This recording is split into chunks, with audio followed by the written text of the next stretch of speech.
Hi, this is Mike with Aegis Defense Solutions.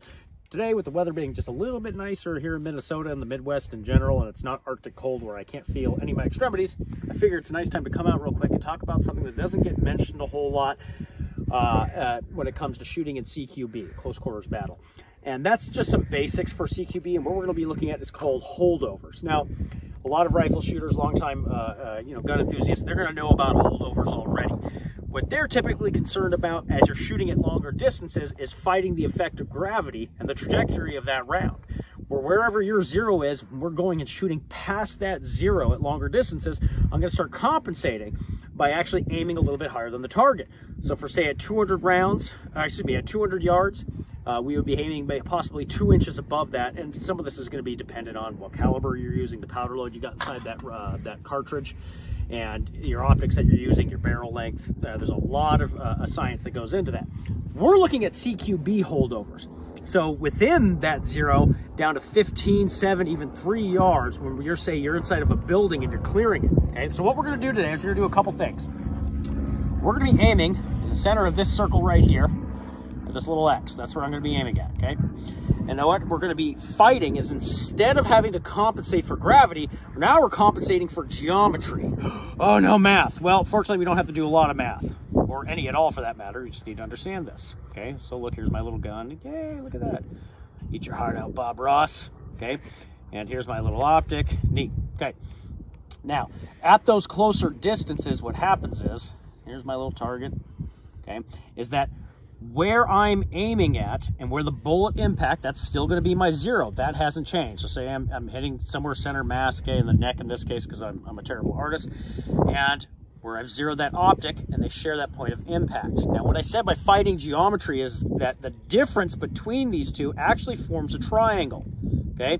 And as I move closer into that target, where my point of impact for my round is landing is going to end up being lower than my zero. It'll start actually dropping down, okay? Not that much, but there will be a noticeable distance. You're going to get an inch to 2 inches of difference from where you're actually intending to hit. And we're going to show that today. So at 7 yards, we're going to be firing and aiming at a point of impact at the center of this circle, but we're going to be hitting lower than that because of that holdover. And then I'm going to show you the compensation that we're going to do to adjust for this.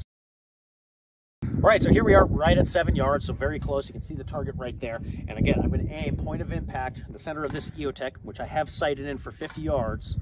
And we're going to aim at that center X. And we're going to see that drop below where my intended point of impact actually is. Okay, so hearing an iPro on. Okay, range is hot.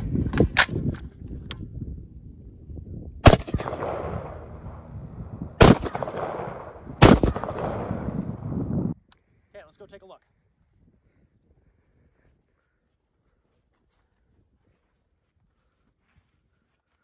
Now, as I stated before, just like I promised, here we go. We're actually about a couple inches, inch and a half below where I'm intending to actually hit. So I'm going to compensate this. We're going to go back to 7 yards, and we're going to adjust for this holdover, knowing that as I'm within that zeroing distance, I need to bring my point of aim higher than my intended point of impact. I'm actually going to be aiming more towards the target's chin region up here. Okay, so let's go back and do that. Okay, back to 7 yards. Now let's aim just a little bit higher and change that point of aim.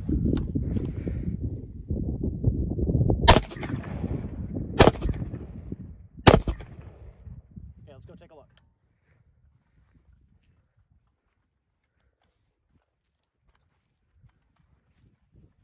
As promised, what we're seeing here is probably a little bit of user error since it's cold out still and I can get my fingers a little bit numb, but we're within an inch of that. And now I'm hitting more where my intended target is by aiming up and compensating for that about an inch to an inch and a half higher. So I was aiming towards the top of the circle up here. All right, so that's all I really wanted to share with you guys today. Thanks for coming out, and we hope to see you on the range.